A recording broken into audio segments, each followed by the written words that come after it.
estimados colegas.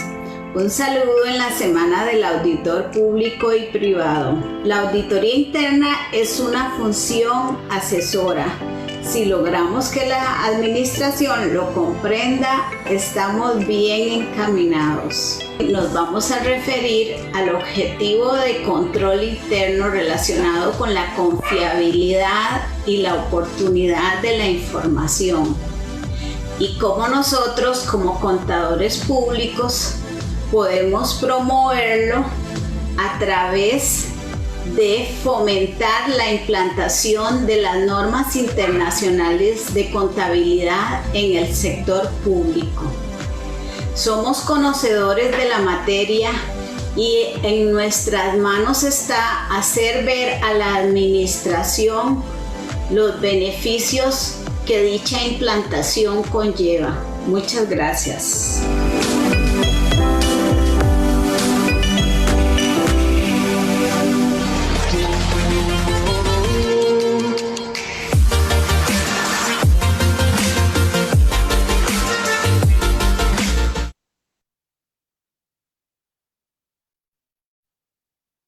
Hola, muy buenas tardes a todos ustedes. Soy Rosy Sayas, secretaria de la Junta Directiva del Colegio de Contadores Públicos, y para mí es un placer compartir con ustedes en esta tarde de capacitación en formato digital. El video que acabamos de ver pertenece a una auditoría interna que forma parte de nuestra gran familia de CPAs.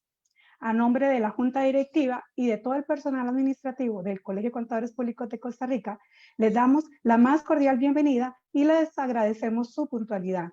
Y bueno, continuamos con la tercera charla del día y en esta ocasión con el tema Derecho Administrativo y el procedimiento de interposición de denuncias, con la ponencia del licenciado José Luis Rodríguez Jiménez, quien es abogado y notario público, egresado del doctorado en Derecho con especialidad en Derecho Público. También es abogado en materia de fiscalización y asesoría en la Contraloría General de la República. Pero antes de darle la licenciado Rodríguez, queremos agradecerles a cada uno de ustedes por ser parte de esta semana de capacitación en temas relacionados a la auditoría interna para el sector privado y público, que el Colegio de Contadores Públicos de Costa Rica ha preparado especialmente para ustedes. Antes de iniciar, deseamos recordarles que sus consultas las pueden dejar en el chat de transmisión del Facebook. Sin más preámbulo, le cedo la palabra al licenciado José Luis Rodríguez. Muy buenas tardes, licenciado.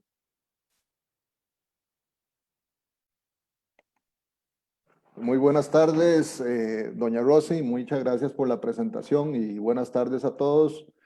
Espero que el tiempo que tenemos sea suficiente para dar el mensaje del objetivo de esta charla, que es justamente refrescar un poco el conocimiento en materia de derecho administrativo y en el tema de presentación de denuncias. Lo que no puedo explicar en estos momentos, pues para eso están las preguntas, aprovechen el espacio. Y si no, pues después pueden contactarme por correo o cualquier medio para si tienen algún tipo de pregunta relacionada con el tema u otro de la materia. Sin más trámite, voy a empezar con la presentación. Un momento.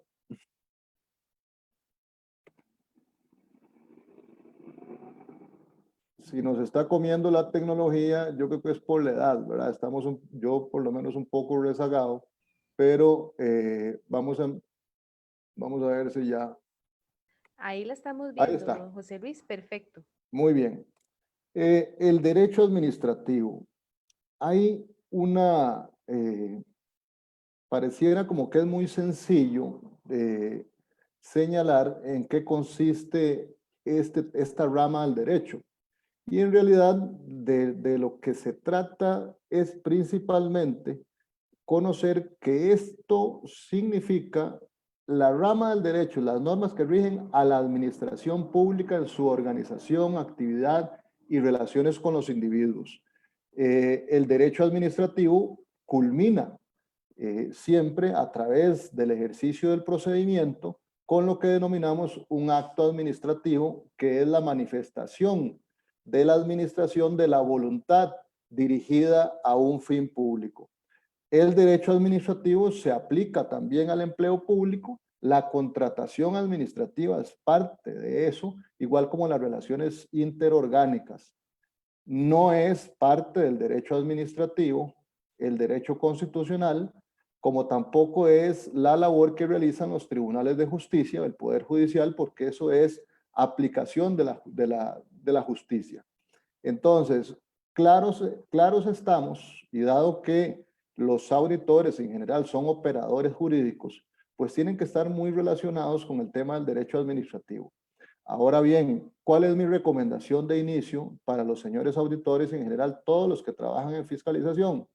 Comenzar a leer mucho y familiarizarse no solo con la cantidad enorme de leyes que tienen a la mano, sino en una en especial, y es la Ley General de la Administración Pública, que es lo que les puede dar un conocimiento básico sobre el contenido de este importante derecho y que es para ustedes de aplicación diaria. Hablábamos que el derecho administrativo se aplica, es, digamos, el pan de cada día de la administración pública. Pero, ¿qué es la administración pública? La podemos encontrar la definición que está en el artículo 1 de la Ley General de la Administración Pública, donde establece que esta la constituye el Estado y los demás entes públicos. Ahora, eso no nos dice mucho ante una administración que es tremendamente compleja. Entonces, ¿qué es el Estado? El Estado es el gobierno central. Digamos que es el poder ejecutivo, el poder legislativo, el poder judicial, Tribunal Supremo de Elecciones, Contraloría. Eso es el Estado, es el gobierno, digamos, es centralizado. Pero además, ¿cuáles son los demás entes públicos? Estamos hablando del sector descentralizado territorial, donde están las municipalidades, y el sector descentralizado administrativo, que son las instituciones descentralizadas como el INDER, como el INAH, como el INCOP, como el INEC y otros más. Pero además tenemos otros entes que también son públicos, no estatales se dicen, por ejemplo, son aquellos como el Colegio de Contadores Públicos o bien como el Colegio de Abogados. Son entes públicos, forman parte de la administración pública, pero no pertenecen al Estado. Igual las empresas públicas son sociedades, empresas que pertenecen al Estado, pero que también forman parte de toda esta maraña institucional que tenemos. Algunos de ustedes trabajan en instituciones donde los órganos desconcentrados también existen, los famosos órganos desconcentrados con personalidad jurídica instrumental. Esos órganos siguen siendo parte de la institución en la cual están inmersos, pero tienen cierta independencia en el manejo de la competencia que les ha asignado, y si tienen personalidad jurídica instrumental, pues también tienen independencia en el manejo de su presupuesto. Ese esquema institucional es muy importante tenerlo a la vista y tenerlo claro para los señores fiscalizadores, porque obviamente dependiendo de la naturaleza jurídica de cada uno de ellos, así también es el enfoque de la fiscalización. Entonces, a considerarlo y apuntarlo, ¿verdad? Ahora, ¿cuáles son las normas que integran el ordenamiento jurídico administrativo, el derecho administrativo? Ustedes lo saben, señores auditores, es gigantesco, porque tenemos una cantidad de normas tales y, para bien o para mal, mínimo tenemos que conocer dónde las podemos revisar. Y por dicha tenemos diferentes herramientas como la Procuraduría, ahí se pueden consultar leyes y otros más. Pero veamos que dentro del rango de nuestras leyes tenemos a la Constitución Política, tratados internacionales, leyes, decretos, reglamentos y demás normas subordinadas a los reglamentos centrales y descentralizados. En este caso, por supuesto, y normas de mucha relevancia para efectos de la fiscalización, además de leyes como la Ley General de Control Interno, como la Ley contra la Corrupción, la Ley de la Administración Financiera, pues está toda la normativa que emite la Contraloría General de la República, que es esencial en la labor de fiscalización que realizan los funcionarios públicos. Esto es importante establecer claridad sobre las normas que rigen el actuar de la administración, porque en la interpretación de estas rigen ciertos principios de los cuales ahorita les voy a hablar. Pero también tenemos normas no escritas, ¿verdad? Que es muy interesante porque la misma Ley General de la Administración Pública nos remite a normas que no están escritas y que definitivamente debemos aplicar. Y este es el caso. ¿Qué hacemos como operadores jurídicos? ¿Qué hace un auditor cuando no encuentra una norma que rija determinada situación o le resuelva determinado problema? Pues ahí lo podemos ver en la misma Ley General de la Administración Pública, que les recomiendo leer tal vez los artículos, primeros 20 artículos de esa norma, que les pueden aclarar muy bien sobre los fundamentos básicos que debe tener claro un operador jurídico. Vea qué interesante, porque la costumbre, la jurisprudencia y los principios generales sirven para interpretar, integrar y delimitar el campo de aplicación del ordenamiento jurídico. Pero lo interesante es que si ayudan a interpretar una norma de rango legal, para todo efecto, esa costumbre, jurisprudencia o principio tiene el mismo rango de la ley. Pero cuando no existe una norma y entonces tenemos que llenar ese vacío con una costumbre, una jurisprudencia o un principio, pues entonces esa norma no escrita tiene el rango superior a la ley incluso. Veamos, por ejemplo, los principios generales del derecho que se derivan de la Constitución política. Pues en este caso, ese tipo de principios tienen el mismo rango de la Constitución para todo efecto y aplicación de la jerarquía respectiva. Los principios generales del derecho es algo como el sustrato de nuestro sistema jurídico, es algo que no está escrito por ningún lado, pero son tan importantes en la aplicación del derecho administrativo que tenemos que saber dónde los podemos localizar.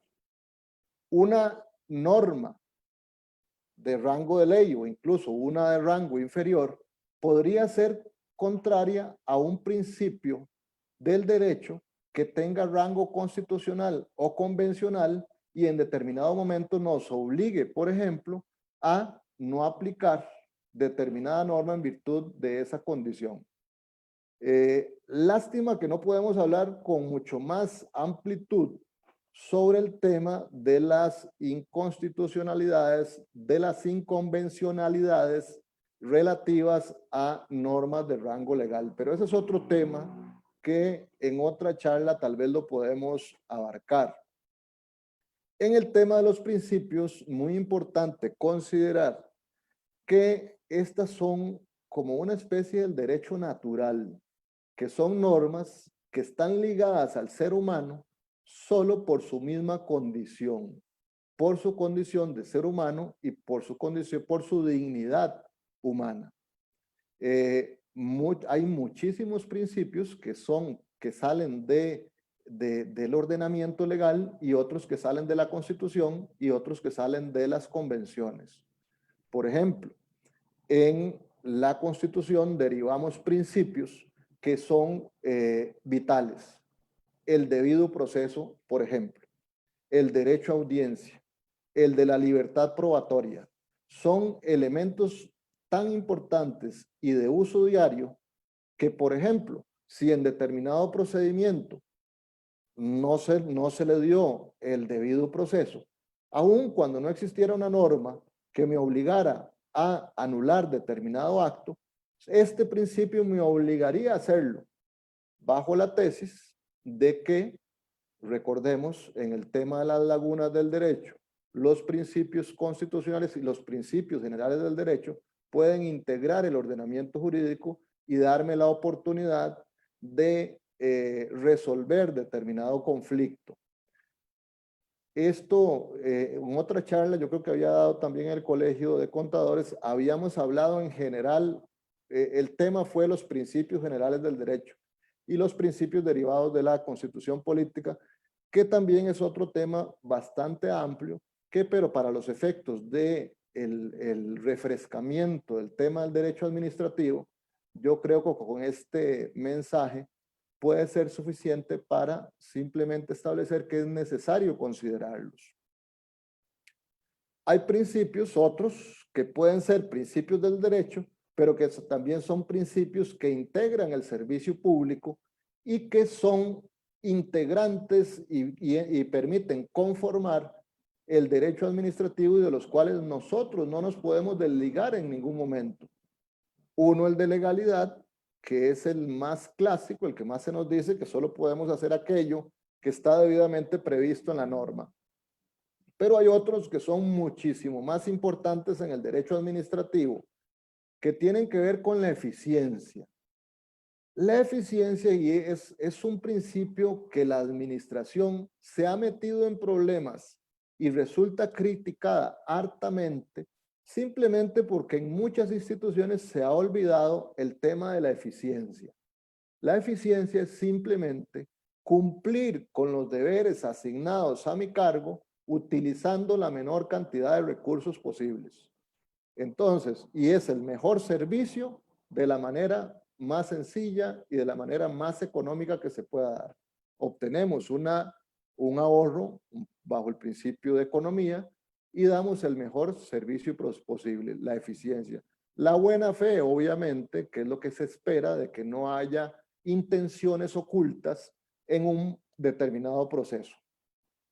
Por ejemplo, cuando no hay buena fe, cuando yo hago un procedimiento administrativo de contratación, simplemente para cumplir con un formalismo, porque yo ya tengo desde antes predefinido a quién voy a elegir.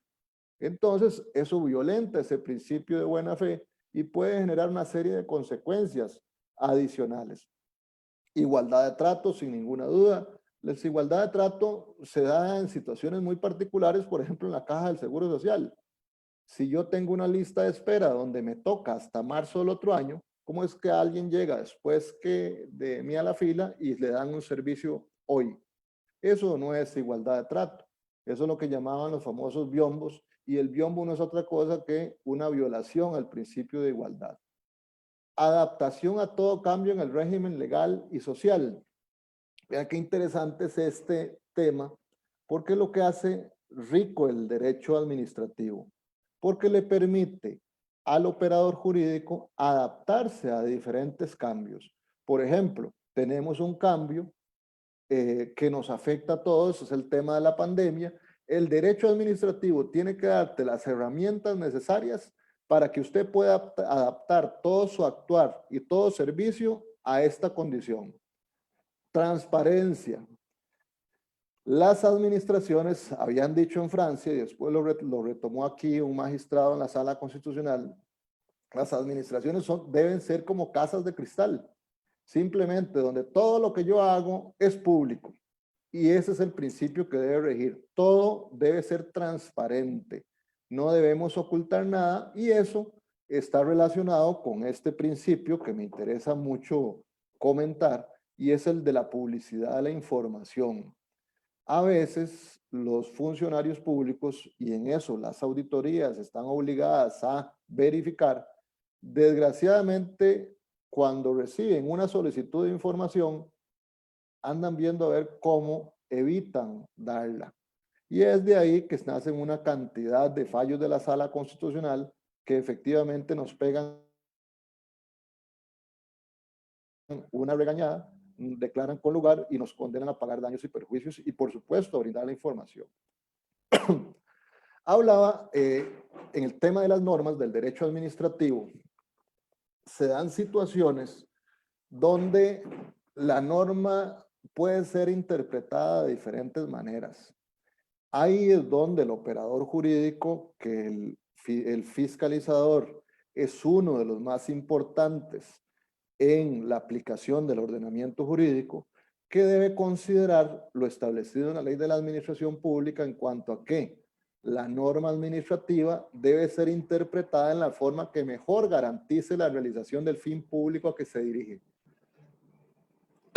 Quiere esto decir que si una alternativa de interpretación no me permite la realización del fin público, pues entonces esa alternativa no es procedente. ¿Ves? Entonces hay mecanismos para la aplicación del derecho administrativo que es muy rico y vivo. Porque, como dice un viejo principio también de derecho, no hay que distinguir donde la ley no distingue. Entonces, sin embargo, a veces nos encontramos con que determinada norma dice una cosa y otra dice otra totalmente distinto. Contrarios los enfoques y contenidos. ¿Qué es lo que hace un operador jurídico? Pues obviamente ante esas cantidad de normas que tiene a la mano, va primero a aplicar la norma de mayor rango. Y en esto, los principios de orden constitucional o convencional son interesantísimos porque te resuelven el problema de los conflictos entre normas de manera muy sencilla. Vemos, por ejemplo, hay fallos de la Sala Constitucional que establecen claramente que los precedentes establecidos por la Comisión Interamericana de Derechos Humanos, en la medida que otorguen mayores derechos a los ciudadanos, se constituyen en precedentes que incluso son superiores en rango a la Constitución política. Entonces vea cómo el tema de la jerarquía normativa también tiene sus variables. ¿Por qué? Porque en el tema de derechos humanos, aquella norma o precedente que concede más es el que rige y el que se pone en el primer lugar en la famosa escala o pirámide normativa. Otro principio que ustedes pueden utilizar a efectos de establecer cuál norma aplican es la temporalidad. Muy sencillo. La norma más reciente priva sobre la más antigua.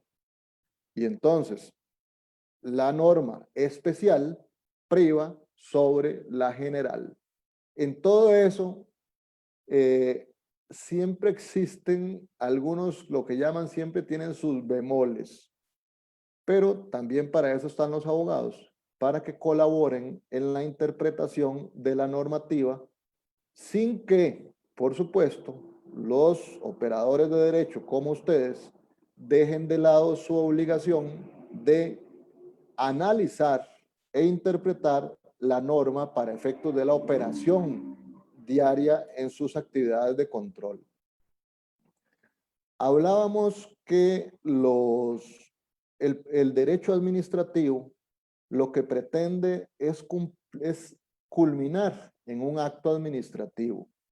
Y es justamente eso, porque toda la normativa que existe, todos los procedimientos que se establecen, lo que tienden es a marcar muy bien los pasos que debe seguir la administración para plantear, para hacer la manifestación de su voluntad, que es justamente aquella que tiende a producir un efecto en derecho y emanado de la administración. Es el famoso acto administrativo, que es el fundamento principal de toda la actividad administrativa. Pero en el derecho administrativo, para la adopción del acto administrativo, se tienen que seguir una serie de reglas y cumplir una serie de principios y contenidos. Y en esto es vital el conocimiento del fiscalizador, porque tiene que verificar si determinada decisión en la administración que fiscaliza cumple con los requisitos necesarios de legalidad para efectos de emitir sus recomendaciones al jerarca en relación con determinada medida que deba ser aplicada a efectos correctivos. El acto administrativo está conformado por varios elementos. Si ustedes los analizan, es muy lógico. Tiene el sujeto, es el primer elemento, que se constituye en el competente para emitir el acto administrativo. Tenemos competencia por el territorio, materia o grado. Veamos, por ejemplo, aquellos que trabajan en municipalidades, cuando analizan el contenido sujeto de un determinado acto, pueden establecer que resulta que otro consejo municipal adoptó un acuerdo que tiene un efecto o que tiende a regular determinada situación en el territorio de nuestra municipalidad. ¿Qué hay ahí? Una clara incompetencia por territorio. Pero, ¿qué pasa en el caso de la materia? Si el sujeto no tiene competencia en esa materia y dicta un determinado acto, pues obviamente el acto administrativo carece o vicia el primer elemento que es el sujeto, porque ese funcionario no estaba acreditado y no se le había transferido la competencia para tomar determinada decisión. Igual en el grado, si hay un acto que debe ser adoptado por el superior, pero lo adopta el inferior, pues obviamente hay un defecto en el sujeto por una incompetencia en el grado. El motivo, que son las razones fácticas y jurídicas que nos llevan a justificar la adopción de determinado acto, es donde más veces hay errores. ¿Por qué? Porque la motivación es insuficiente, es carente de criterio técnico, carente de sustento jurídico, y eso nos obliga como fiscalizadores, auditores, a señalarle a la administración que hay un error. Y esto se da en todos los ámbitos del quehacer administrativo. Por ejemplo, lo vemos en la contratación administrativa cuando se elabora la justificación para la adquisición de determinado servicio o producto. Es elemental justamente esa motivación, porque es la que nos viene a justificar por qué estamos adquiriendo determinado servicio. Pero muchas veces en el análisis del procedimiento contractual no damos la suficiente importancia a esa manifestación, que es el pilar de todo el procedimiento de contractual que sigue y que se da en adelante. Igual, por ejemplo, en la estimación del precio que se supone la administración va a costar ese servicio u obra para efectos de la previsión presupuestaria. En muchas ocasiones lo que nos encontramos en materia de contratación administrativa son justificaciones sobre determinado costo que son, como dicen, un verdadero batazo. ¿Por qué? Porque la unidad no se toma el tiempo de hacer un análisis de mercado a efectos de establecer si los costos son los correctos o no. Entonces, ¿qué es lo que eso tiene una consecuencia? Y es que muchas veces los oferentes, cuando no tienen sus servicios tasados o la obra tasada, simplemente lo que hacen es acercarse al monto presupuestado a efectos de que su oferta sea valorada sin necesidad siquiera de hacer un análisis en realidad de costos que le permitan a la administración obtener la mejor oferta en el tema, por supuesto, económico. Y así una serie de cosas más que tienen que ver con otros actos administrativos que no contienen una verdadera justificación. Perdón.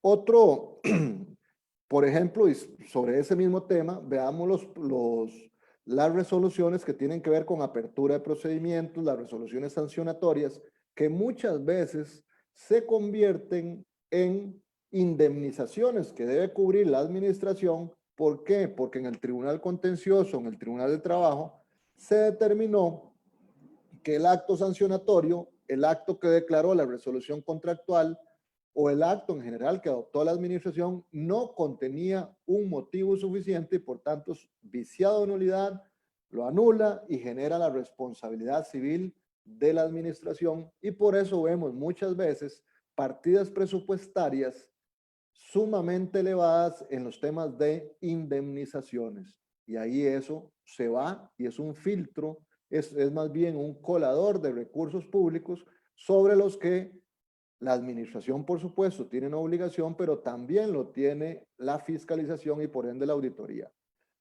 El otro elemento, el fin público.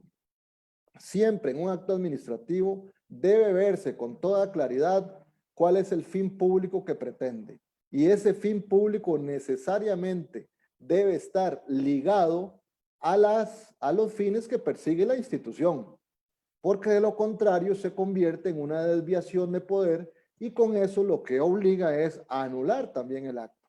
Y el contenido, que es el último elemento, que es lo que el acto administrativo ordena. Debe ser claro y debe ser relacionado con el fin que se persigue. Todos esos elementos, y me he detenido un poco más en esto, porque son vitales en el análisis que debe hacer la auditoría a la hora de valorar la actuación de la administración. Vamos a ver, en la irregularidad del acto, porque si determinamos que el acto es irregular porque se adoptó con vicio en alguno de esos elementos, pues eso puede generar consecuencias. Me detengo en la consecuencia para el Estado y en general para la administración pública, porque nosotros tenemos un sistema donde el Estado responde civilmente aun cuando su consulta sea lícita. O sea, no solo conducta ilícita, sino también conducta lícita en determinadas situaciones. Y lo que dice la norma es que el Estado responde, salvo fuerza mayor, culpa de la víctima o hecho de un tercero. Pero eso digamos que no nos vamos a detener mucho porque es una rama de análisis sobre responsabilidad estatal importantísima. Veamos lo normal que se dirigen las auditorías y es en relación con la responsabilidad administrativa y civil que derivan de los hechos irregulares o actos irregulares que generan un efecto negativo en la administración y en la prestación de los servicios.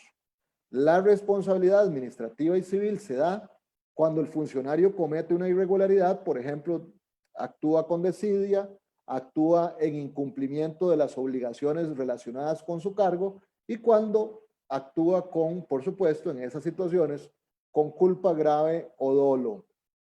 Nuestro derecho administrativo permite o tiene cierta tolerancia al error porque la culpa lata que llaman no es causal, no es suficiente para establecer la responsabilidad del funcionario.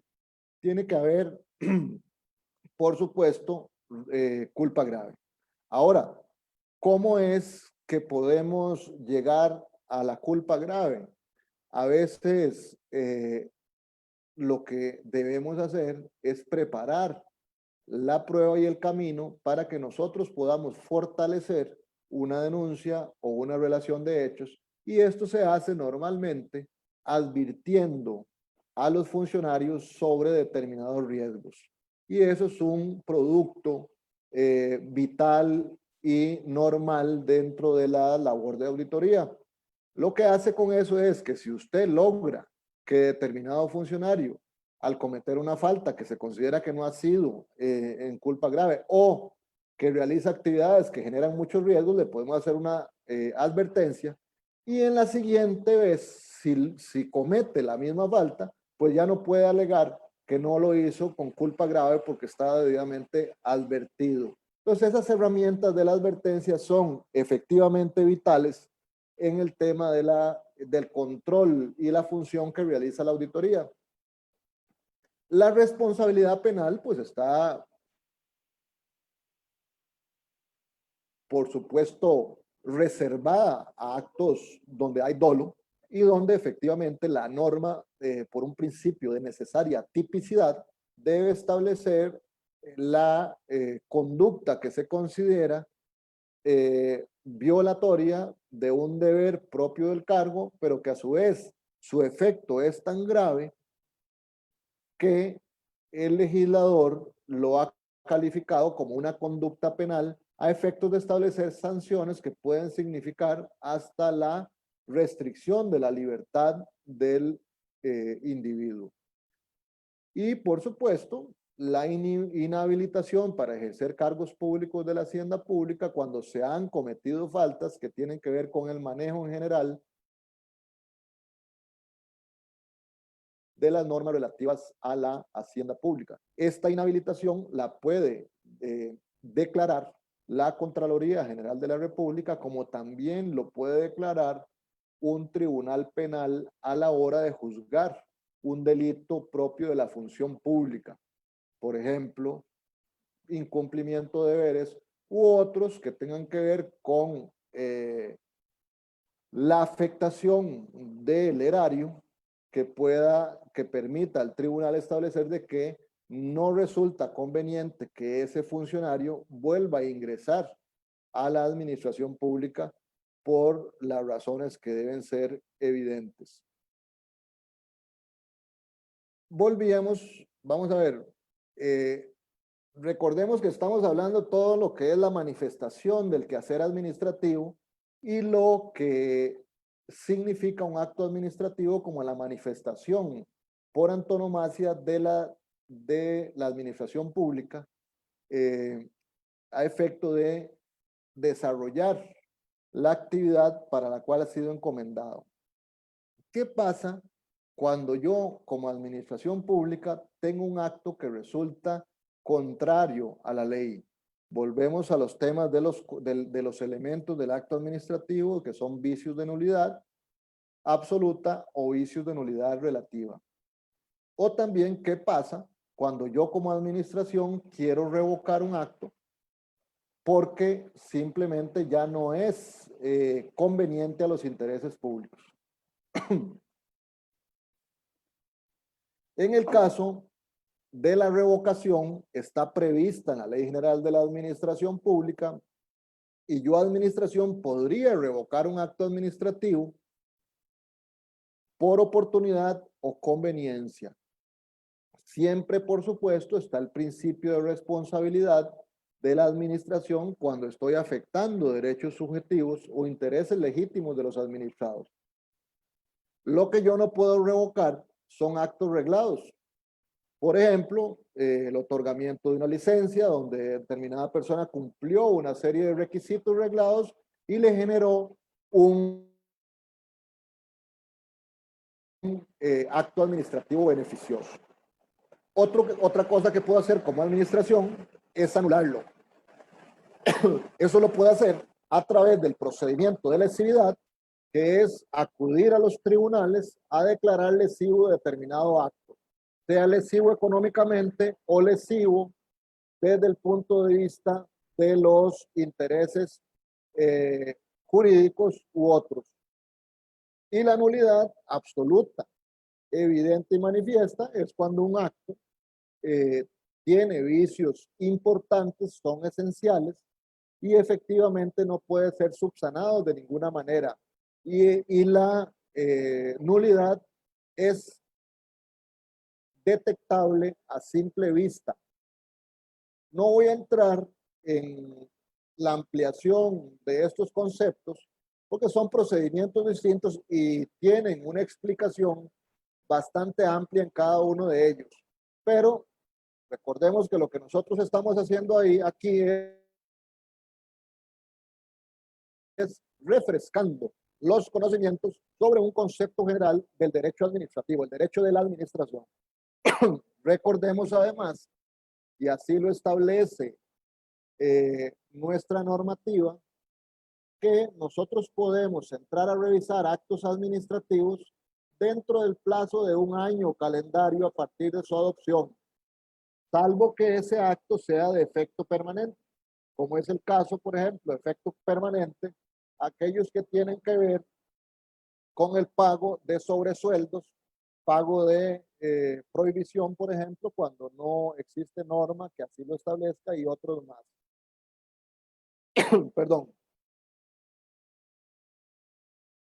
Recordemos además que hablamos desde el principio que el derecho administrativo lo que establece son procedimientos para todo. Y el debido proceso, por supuesto, es necesario para la adopción de cualquier acto. Siempre necesariamente debe llevarse a cabo un procedimiento administrativo, sobre todo cuando yo voy a afectar intereses de un tercero o derechos subjetivos de un tercero, en cuyo caso el procedimiento ordinario es el adecuado para este tipo de casos. Ahora, en la ley está regulado un procedimiento ordinario, pero si ustedes revisan, por ejemplo, y se ponen a pensar cómo se adopta determinado acto dentro de la administración, y todo lleva un procedimiento debidamente reglado. Ese procedimiento para la adopción de cualquier acto siempre es obligatorio.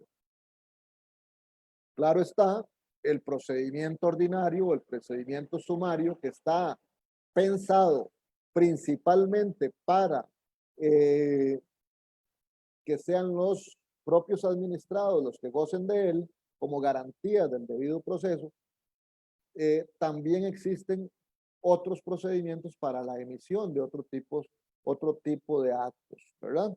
Entonces, considerar que el derecho administrativo no regula toda la actividad desde el inicio hasta el final. Y el final es la fase recursiva o lo que se conoce como el agotamiento de la vía administrativa, donde ya el ciudadano o la propia administración está obligada a valorar si traslada el conflicto a la sede judicial. Veamos, por ejemplo, que en el caso de el procedimiento administrativo relacionado con la contratación administrativa y el procedimiento administrativo relacionado con los entes territoriales como las municipalidades, el agotamiento de la vía administrativa es obligatorio, elemento indispensable para valorar efectivamente la actuación de la administración cuando hacemos determinada revisión de su conducta.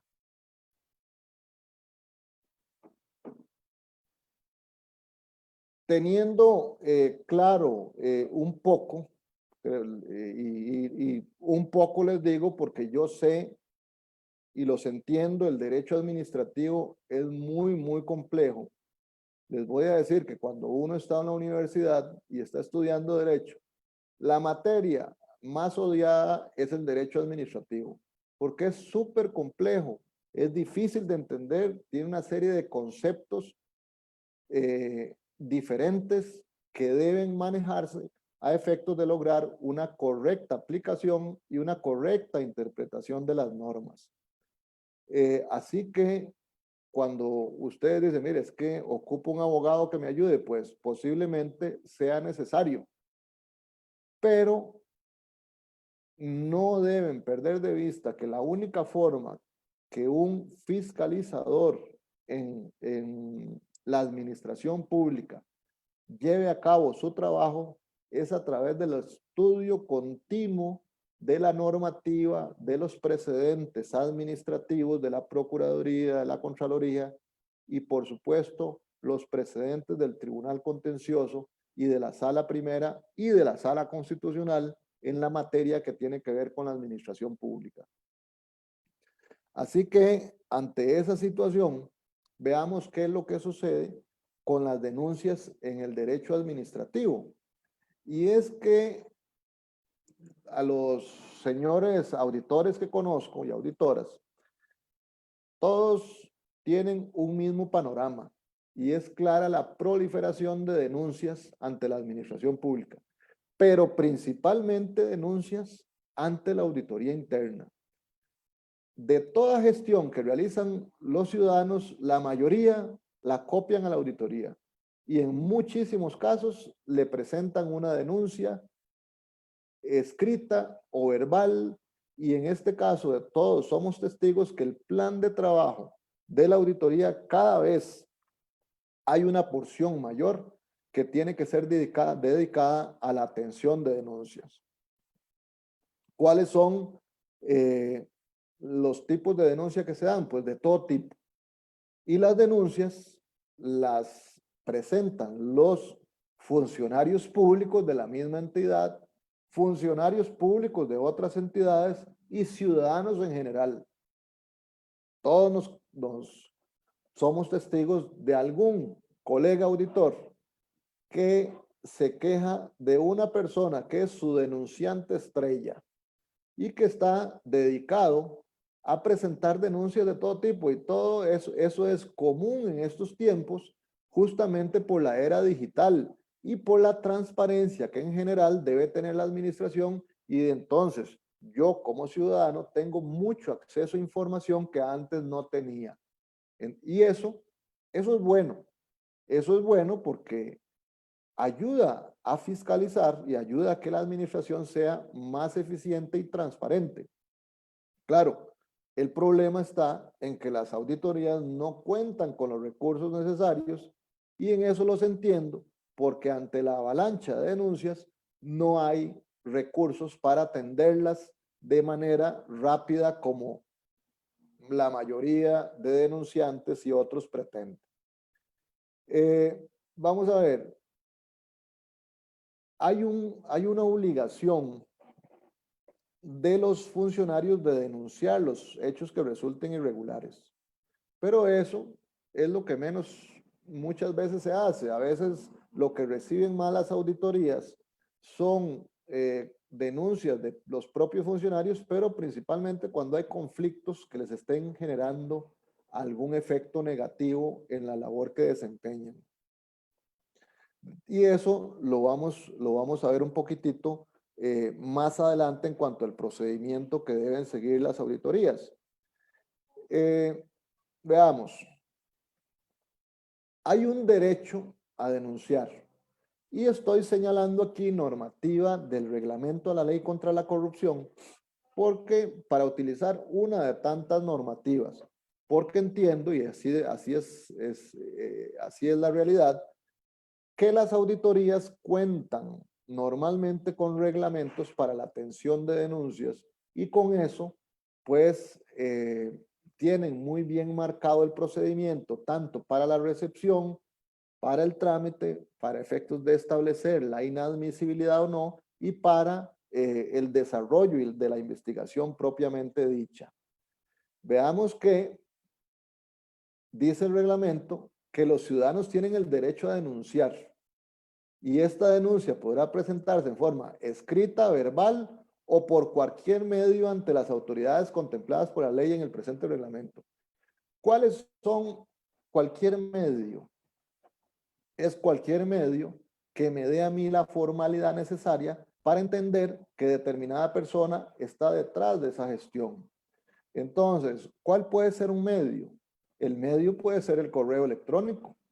El medio puede ser una carta que me llegó a través del correo de Correos de Costa Rica. O sea, pueden ser muchísimos los medios, y las auditorías tienen que estar atentas, porque desgraciadamente, si reciben un correo electrónico con una denuncia y no le dan trámite, es posible que el tiempo pase y después las consecuencias sean o un recurso de amparo o el inicio de un procedimiento administrativo por incumplimiento de una labor propia del cargo instaurado por la Contraloría General de la República o por la propia administración. Y en esto hay que tener mucho cuidado, porque los auditores son medidos con mayor severidad que el resto de funcionarios públicos. Y se los digo con conocimiento de causa. Y ya algunos colegas de ustedes pues tienen esa experiencia. El deber de denuncia. Vea que estamos hablando de las denuncias que pueden ser recibidas por la auditoría interna, pero también vamos a hablar de cuáles son las denuncias que la misma auditoría interna puede presentar, que son dos situaciones totalmente diferentes, pero la idea era abarcarlas en ambas vías. Vea que los funcionarios públicos tienen el deber de denunciar.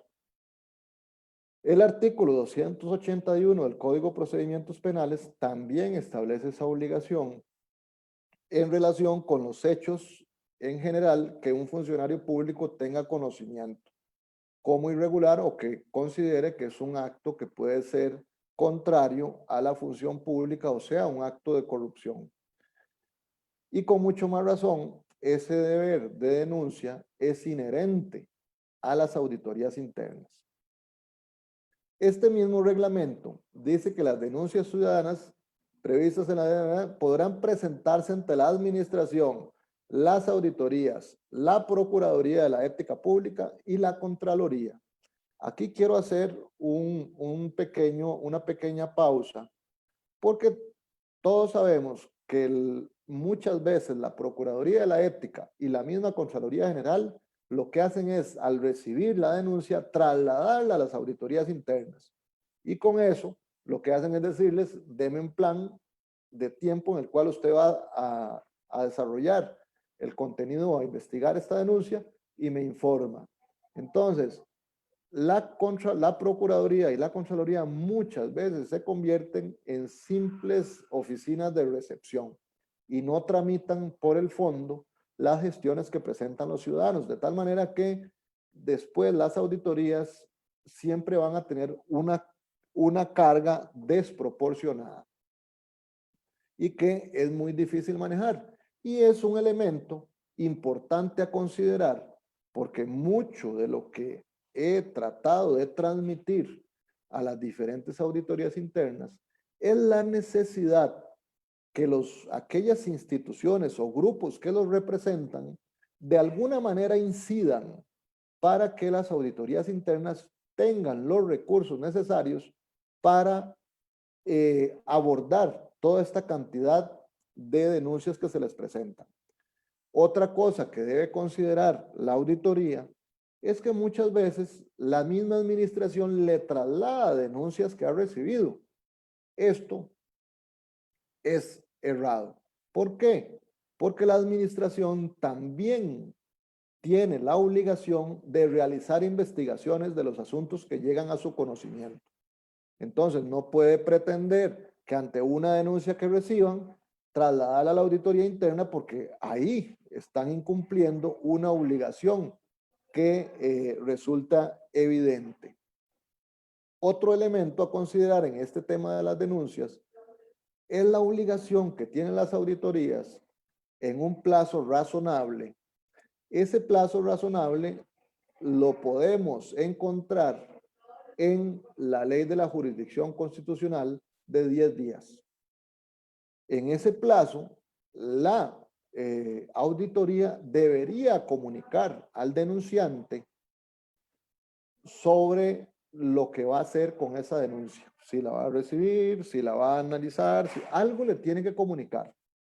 Pero en un plazo razonable, que puede ser mayor a esos 10 días, debería haber la auditoría analizado al menos de manera general los insumos con que cuenta esa denuncia y determinar si la va a incorporar en el respectivo plan de trabajo.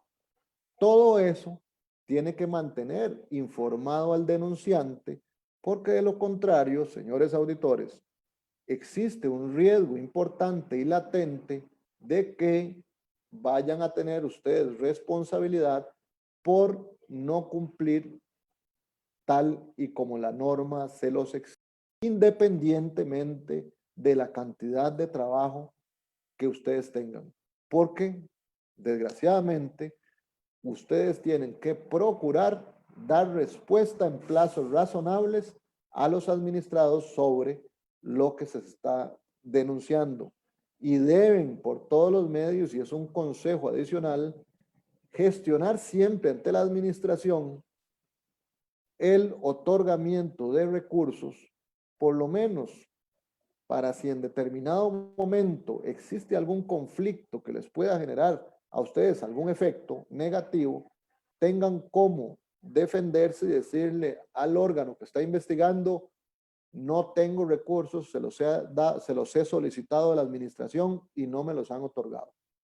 Y volvemos al tema de la denuncia anónima. Se decía antes que la denuncia anónima era improcedente. Eso no es cierto de manera tan clara, porque las auditorías, además de que deben actuar de oficio cuando tienen conocimiento de un hecho irregular, igual tienen la obligación de actuar independientemente de dónde venga la denuncia, si la noticia que están recibiendo cuenta con el sustento probatorio necesario, de tal manera que les permita tomar una decisión en relación con determinada investigación. El mismo reglamento habla sobre el tema de inadmisibilidad. Vea, el tema de las denuncias que ustedes reciben, hay que pasarla por el filtro de la admisibilidad, porque muchas de esas denuncias están inmersas en este tipo de hipótesis que señalan el artículo 17 del reglamento y normalmente señala los reglamentos internos de las auditorías en relación con la admisibilidad. Obviamente volvemos al tema de competencia. Si a mí me están denunciando un hecho que pertenece a otra institución, no tengo nada que hacer con eso. Eso sí, la canalizo al auditor que corresponda. Manifiestamente improcedentes o infundadas, obviamente, en muchas de las denuncias que se presentan, lo que vienen son manifestaciones muy subjetivas a veces del denunciante que, por supuesto, no son suficientes para iniciar una investigación. Reiterativas, me denuncia lo mismo siempre y ya le resolví en la primera lo que consideró la auditoría. Se le comunica entonces nuevamente y se le dice, este es el señor denunciante o la señora denunciante a lo que ya resolvió la auditoría en oficio tal. Los intereses particulares, lo que les decía yo antes, muchos de las denuncias que se reciben tienen que ver con conflictos laborales del mismo personal de la institución. En eso hay que ser un poco frío. Y efectivamente, en aquellos casos donde se tiene a la vista un conflicto, pues lo mejor es desestimarlo y que lo resuelvan por los canales que corresponden. Y las otras que tienen que ver con una finalidad de ejercer defensa personal, y esos son los típicos conflictos que quieren que lo resuelva la auditoría. En eso hay que tener el juicio claro para rechazar y declarar admisibles aquellas denuncias que no cumplen con esos objetivos. Ahora, un elemento muy importante que tiene que ver con el costo-beneficio y mucho más en los tiempos en que no tenemos recursos para incursionar en todas las investigaciones. El costo-beneficio se ha dejado mucho de valorar y más bien tenemos que volver sobre ese análisis. ¿Por qué? Porque una medida que yo adopte no puede generarme más onerosa que el objetivo que yo perseguía. Yo no digo que no se resuelvan o se investiguen asuntos de escasa cuantía, pues eso no. Habrán repercusiones sustantivas aun cuando la pérdida económica sea mínima, en temas de control, en temas de tráfico de influencias y otros más, pero ese elemento siempre tiene que ser valorado por la auditoría. La denuncia que debe presentar la auditoría no se limita a el Ministerio Público. Una denuncia que es común ahora, o por lo menos que he conversado con algunos auditores como una alternativa, es la denuncia ante los mismos colegios profesionales en relación con contratistas o mismos funcionarios públicos que cometen violaciones a los códigos de ética profesional que les pueden generar también una repercusión en el colegio respectivo.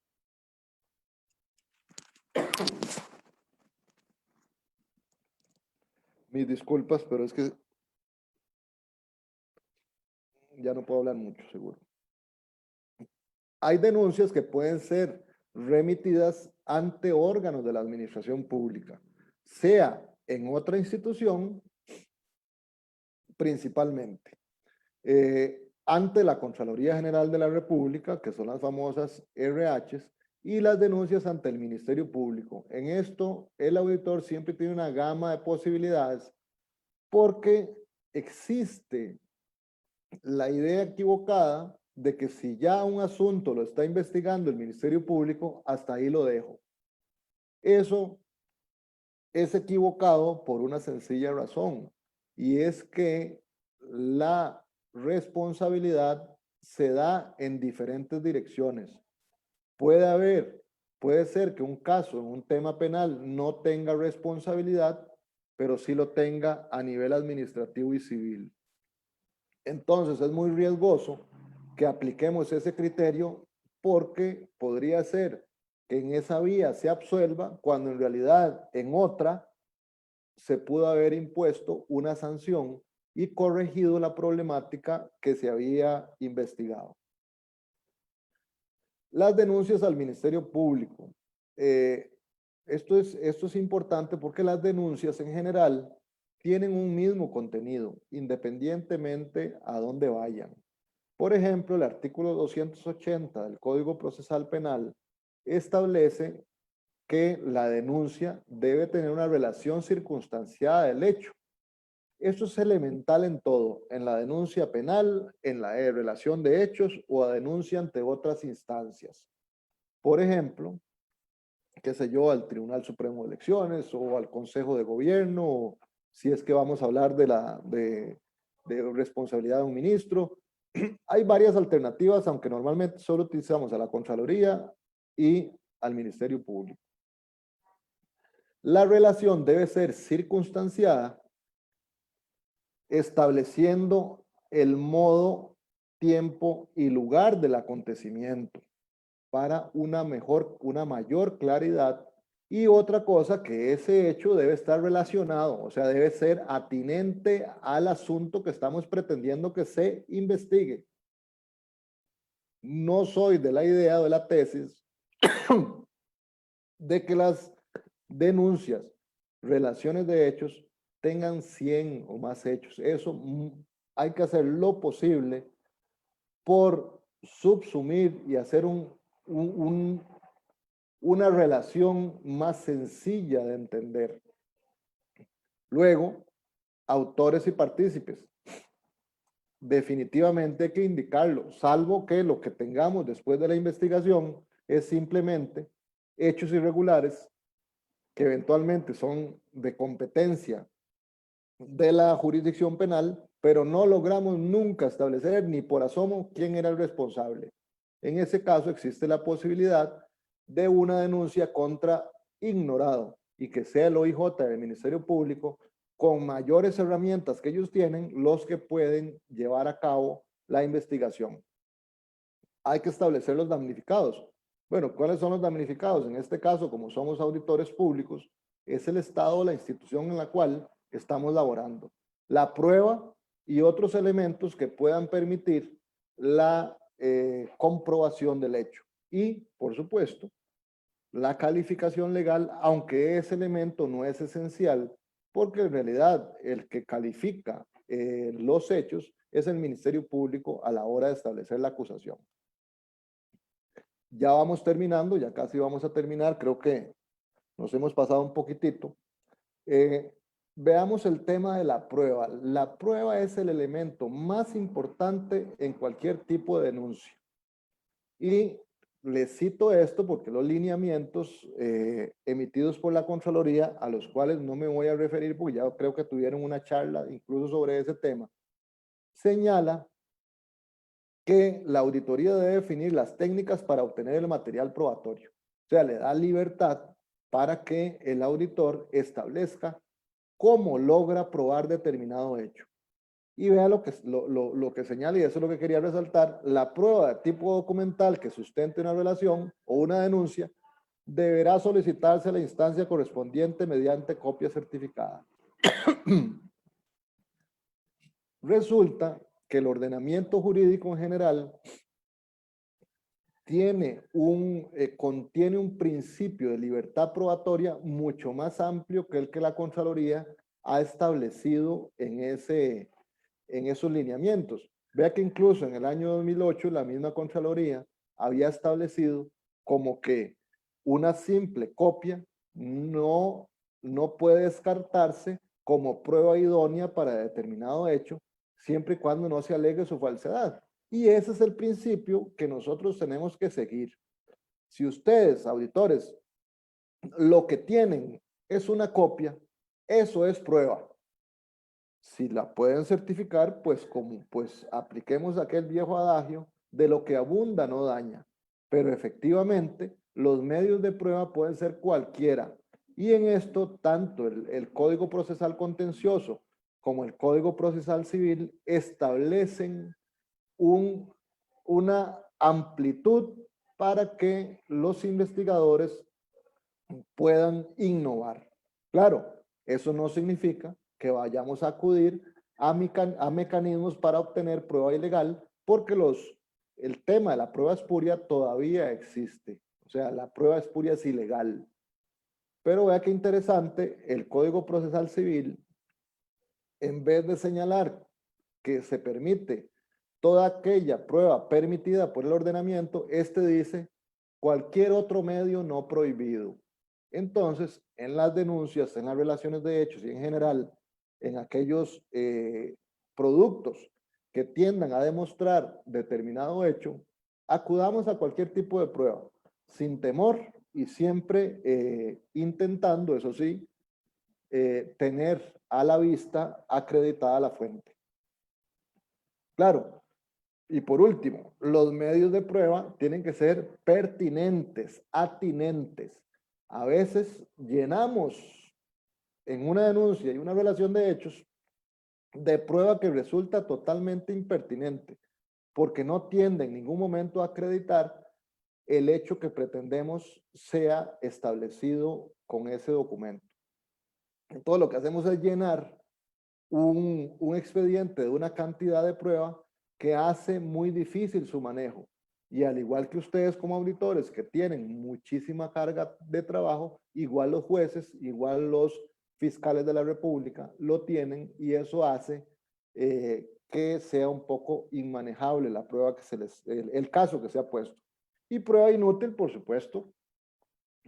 Hay prueba igual que, además de ser impertinente, es totalmente inútil para establecer el hecho controvertido que se pretende. De tal manera que con eso lo que hay que valorar efectivamente es pasar por el colador del juicio pausado la prueba que vamos a aportar en los diferentes productos. Ahora, y algo que se nos presenta continuamente, el denunciante, en este caso, si es el auditor, ¿es parte en el proceso? No, no lo es. En primer lugar, porque la normativa así lo establece, no establece que deba constituirse como parte. Y en segundo lugar, recordemos que el auditor no representa a la administración con la cual labora. No tiene la representación legal de esa administración o esa institución, lo que significa que cuando deban notificar a la institución por ser la damnificada, a quien van a notificar es al representante legal. Y eso debemos indicarlo en la parte final de la denuncia. ¿Quién es el representante legal para efectos de si se quieren establecer como partes querellantes o como actores civiles, para efectos de intentar recuperar los recursos que se han perdido si es que eso se ha dado? Así las cosas, con esto termino y espero haya sido útil lo que les he indicado, así que quedo a la orden para cualquier pregunta si a bien lo tienen. Muchas gracias, don José Luis, por su ponencia. Sí, tenemos una consulta. Don Ricardo Murillo dice, ¿qué compete cuando la auditoría llevada a cabo se tiene evidencia? No contó con toda la documentación pertinente y no hubo diligencia en la recabación de pruebas, menos en la evaluación de los hechos. En esos casos, eso es lo que estábamos analizando ahorita. Los resultados de una mala investigación puede significar que no se den los resultados que el investigador espera. Entonces, a partir de un equivocado manejo de la prueba, de una forma indebida de mostrar los hechos o cualquier otro aspecto relativo a la legalidad de la prueba, puede significar que se sobresea, se absuelva al infractor, aun cuando era claro que había una infracción y que debían aplicarse sanciones. Entonces, la responsabilidad del auditor es absolutamente esencial y debe ser ordenada, debe tratar de lograr establecer el cuadro fáctico claro para que las autoridades a las cuales les corresponde dirimir esos conflictos tengan a la mano lo necesario y las herramientas necesarias. De ahí que si una investigación está muy mal hecha, puede suceder lo que ha sucedido en muchos casos que salen en la prensa, donde después de muchísimos años vemos que se absolvió porque la prueba, la investigación fue deficiente. Entonces, a veces se permite que otro órgano pueda reconstruir lo que se hizo mal, pero en la mayoría de los casos eso no es posible. Muchísimas gracias, don José Luis. No tenemos más consultas. Le doy la palabra a doña Rosy. Muchísimas gracias al licenciado José Luis Rodríguez por su gran aporte y como agradecimiento por su participación le estaríamos enviando un certificado digital. Muchísimas gracias, licenciado. Muchas gracias a todos los que nos acompañaron en esta tarde en la capacitación y los esperamos en la siguiente charla que inicia a las 3:30 llamada Tendencia que están transformando la auditoría interna y la gestión de riesgo empresariales. Muchísimas gracias a todos y los esperamos. Gracias. Buenas tardes.